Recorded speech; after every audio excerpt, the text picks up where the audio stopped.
When Major Kaduna Nzeogwu and his colleagues struck on the morning of January 15, 1966, to end Nigeria's First Republic, one of their grievances was a political unrest in the western region of Nigeria. There were riots, looting, arson, and murder. Political opponents were burned alive. The event came to be known as Operation Wetie, and the western region was nicknamed Wild Wild West.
And if you vote solidly for the action group on the 12th and put that party in power, you will certainly get that wage.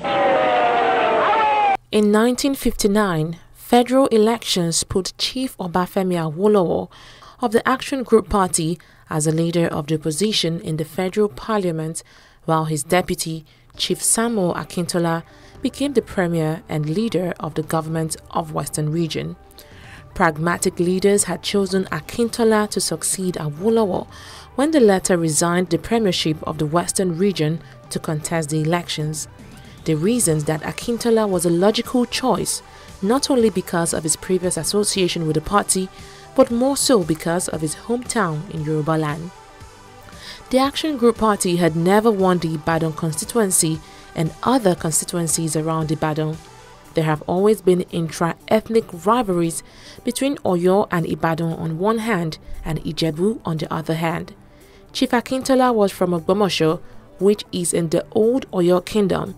Chief Awolowo, on the other hand, was an Ijebu Yoruba. The different intra-Yoruba rivalries did not encourage harmonious unity within the party.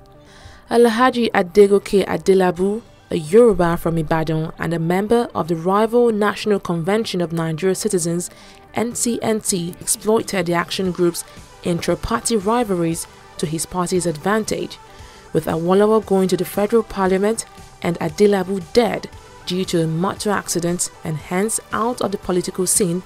The AG could win all the states in the old Oyo kingdom as a result of the traditional son of the area, Akintola, as a premier of the region. This strengthened the party's power in the western region, and fortunately, it gained the Ibadan area, which was a previous stronghold of the NCNC when Adelabu was alive. With the western region in their grasp, party leaders started plans to gain power at the federal level, having won 25 seats in the north and 14 seats in the east in the 1959 elections. But the party could not form the federal government through vote based on the conditions of the country, as the northern region alone was 2.5 times the size of the other regions, that is the western and eastern region put together. So they suggested that the only way to grab power at the federal level was to form a national government which would comprise all the ruling parties in the different regions. The implication was that the Action Group Party would refrain from any serious political activities in the other regions where it had established a small but viable political base. Akintola was in strong favor of forming a national government which would include all the ruling political parties and advocated an approach to the NPC, that is Northern People's Congress, but Awolowo and other party members opposed to it. Instead, they suggested that the party should make advances to the southern NCNC and not the NPC. Their hope was that the AG and the NCNC could team up to contest the next federal elections and would break northern Nigeria and the east into more regions. From these two different suggestions rose opposed factions within the Action Group Party, one under Akintola and the other under Awolowo. The conflict continued discreetly within the party until February 1962, after the party's annual convention at Jos, when Akintola-Awolowo, that is the party's secretary, and some Western regional ministers walked out of the convention because of disagreement on several matters. As disciplinary measures, the party relieved Rosiji as secretary and replaced him with Samuel Ikoku, leader of the opposition in the Eastern House of Assembly. More importantly, the post of the party's deputy leader, which Akintola held, was abolished. The executive committee of the party also found Akintola guilty on 24 charges, to which he pleaded guilty and asked for forgiveness. The party held firm and decided that Akintola should be removed from his position of deputy leader and Western Regional Premier. The former was done by the party and the latter was to be executed by the governor of the Western Region, Oba Adesoji Aderemi. Akintola accepted the first punishment but rejected the second and maintained that he had not been given the chance to test his popularity on the floor of the Western House of Assembly. A majority of the members signed a petition withdrawing their support from Akintola and presented it to the regional governor. More importantly, they asked the governor to use the powers conferred on him under Section 33, subsection 10 of the region's constitution to remove Akintola from office, to which the governor complied. The relevant section of the constitution states that, quote, "The governor shall not remove the premier from office unless it appears to him that the premier no longer commands the support of a majority of the House of Assembly," end of quote. As expected, Akintola challenged his deposition in a lawsuit at the High Court of Western Nigeria, who then transferred it to the Federal Supreme Court in Lagos to rule on the constitutionality of the dismissal. Meanwhile, the Action Group Party chose a new premier in Alhaji Dauda Adigbenro, whom the governor appointed. The new premier was to seek a vote of no confidence in the Western House of Assembly on May 24, 1962, when Akintola's faction chose to disrupt the proceedings, and because of the ensuing fracas, had the federal government dissolve the House.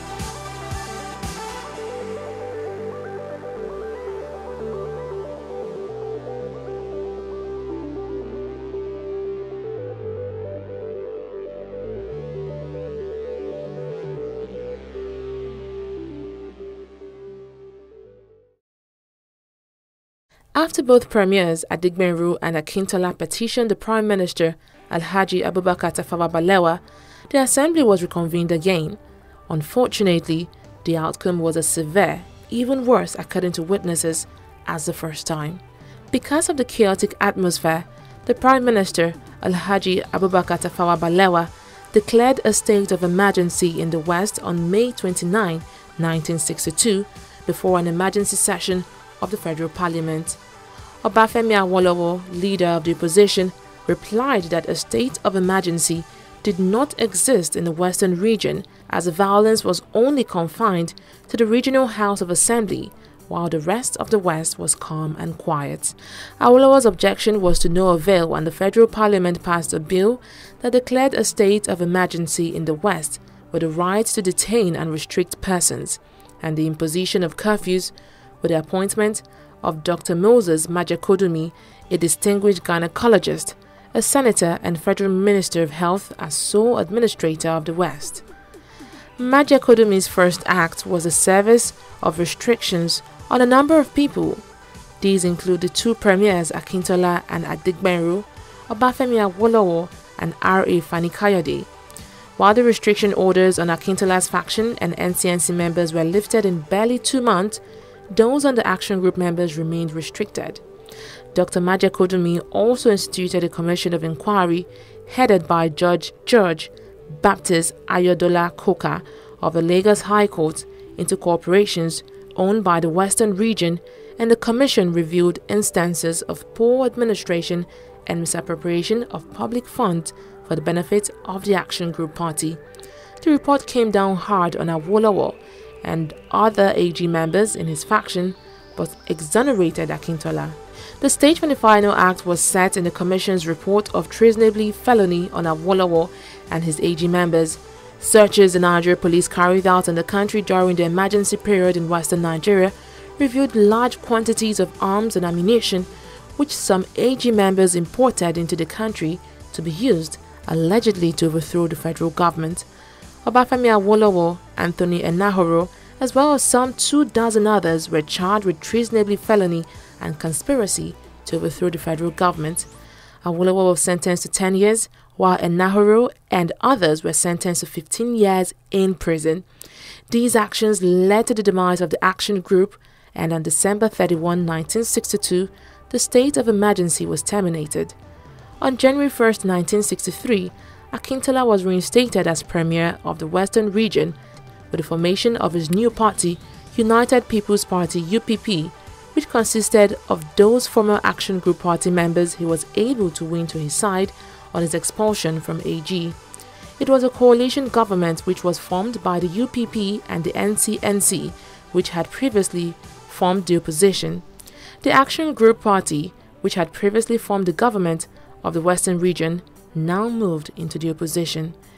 In 1964, the UPP had evolved to be the Nigerian National Democratic Party (NNDP), with Akintola as leader and as friend of the ruling party NPC. Hence, the 1965 Western regional elections gave the NPC another chance of maintaining its political power in the country in the face of all the overwhelming odds against the NNDP. Should the election be free and fair, it was left with one alternative: to rig the elections.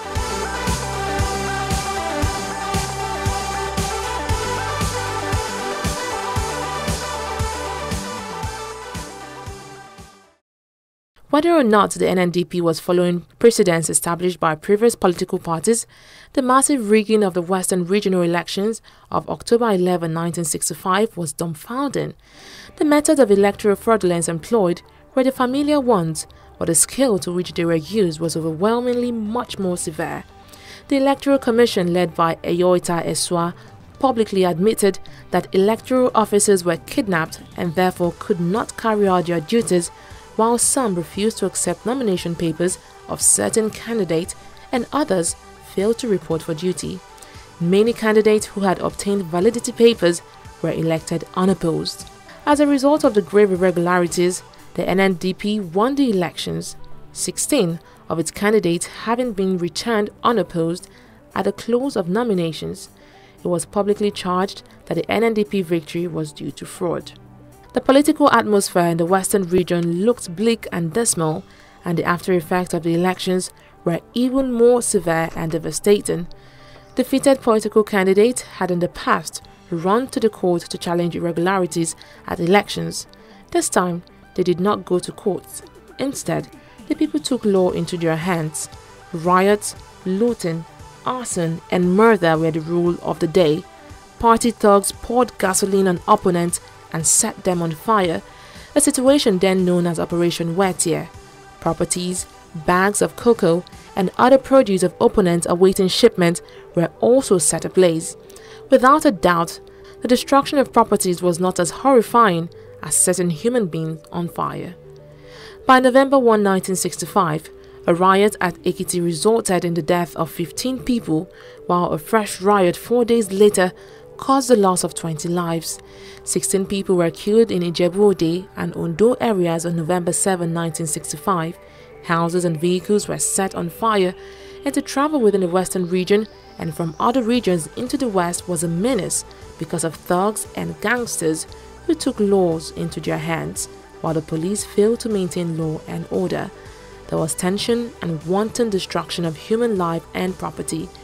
Nigerians looked to the federal government to step in and arrest the situation in the region, but all pleas were to no avail. Meanwhile, the riots and killings continued, and each day brought a new toll of rioting, arson, looting, and murder. The crisis over the struggle for political power during the Western regional elections of October 11, 1965 was the last straw that broke the camel's back, which really convinced the January boys of their military coup. The coup led to a counter-coup, which eventually degenerated into the Nigeria-Biafra Civil War, which lasted for 30 months from July 6, 1967 to January 15, 1970.